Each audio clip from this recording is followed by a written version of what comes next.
Have you heard about the recent incident involving Nahusine Andarge, a prominent Fano leader? This incident took place in the Bole Millennium Hall area of Addis Ababa, capital city of Ethiopia, and has left many people in shock and confusion. Before we go deeply, please subscribe the channel and share the video to your friends.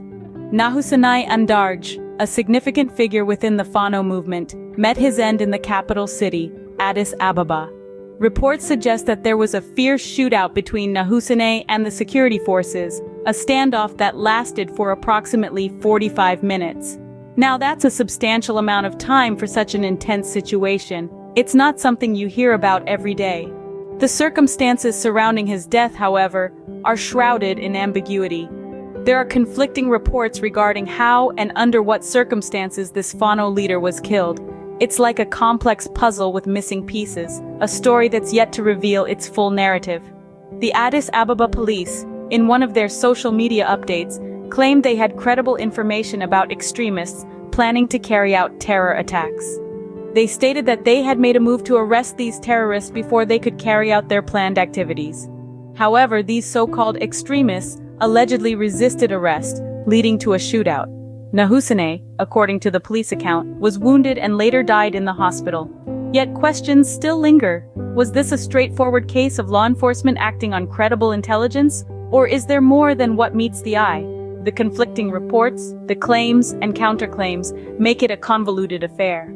As the dust settles on this incident, the mystery only deepens. The controversy and speculation surrounding the circumstances of Nahusine's death continue to grow.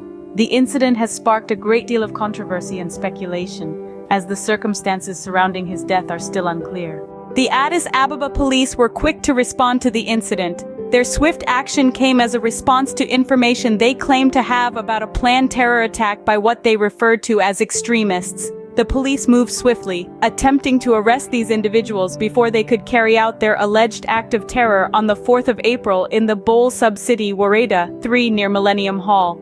But the situation quickly escalated. The so-called extremists refused to surrender, choosing instead to open fire on the police. The ensuing shootout was fierce, and it resulted in casualties on both sides. Nahusine, a prominent Fano leader, was wounded during this confrontation. He was rushed to a nearby hospital, but despite the best efforts of the medical staff, he succumbed to his injuries. Another Fano leader, Ebenezer Gashaw, was not as fortunate.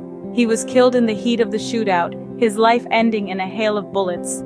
Meanwhile, the police also claimed that the extremists were attempting to force an individual to give them a ride, adding another layer of complexity to an already tense and volatile situation. However, it wasn't just the extremists that suffered casualties.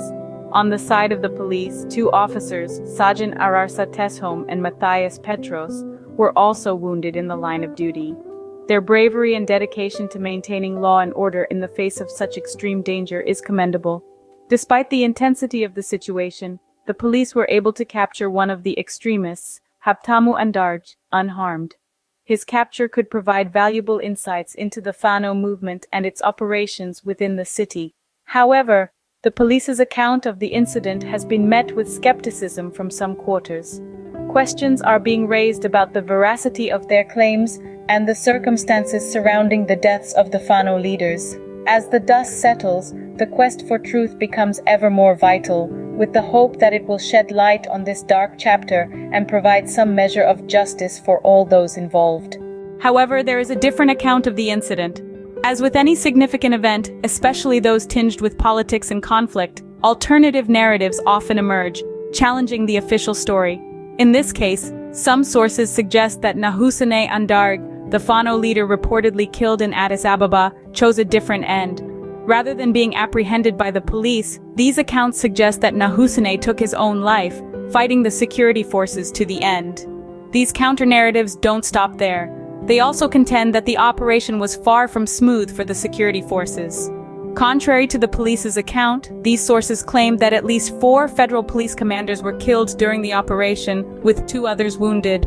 This starkly contrasts with the official report, which only mentions 2 officers being wounded.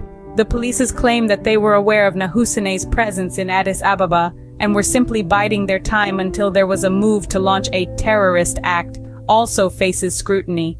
Critics question the validity of this claim. arguing that it seems unlikely given the arrest of hundreds of thousands of ethnic Amhara in Addis Ababa based solely on their identity. These counter-narratives do more than just challenge the official account. They also raise questions about the broader political and social context in which these events are unfolding. They hint at tensions and conflicts that run deeper than this one incident, suggesting a complex web of dynamics at play.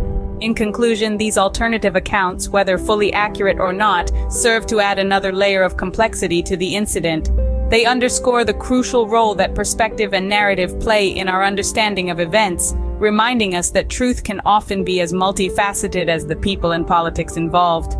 These counter-narratives add another layer of complexity to the incident. In the aftermath of the incident, Nahusine Andarja and Ebenezer Gashaw are being celebrated as heroes among Ethiopians. Their legacy and impact resonate far beyond the confines of their immediate community, reaching the hearts and minds of people across the nation. On social media, a wave of solidarity and commemoration is palpable, with Nahusine's image becoming a common sight as profile pictures. Yet, amidst the outpouring of grief and admiration, silence prevails from one crucial quarter, the Fano forces. They have yet to release a statement regarding the incident, leaving many speculating about their next move. Meanwhile, politically active Ethiopians and analysts are reflecting on the implications of Nahusine's death. In their view, this incident is not just an end, but a beginning. They believe that Nahusine's sacrifice will galvanize many, potentially inspiring millions more to join the ranks of the Fano. The incident has undoubtedly had a profound impact on the Ethiopian public and has the potential to significantly influence the political landscape of the country. Thanks for watching and stay tuned for more updates.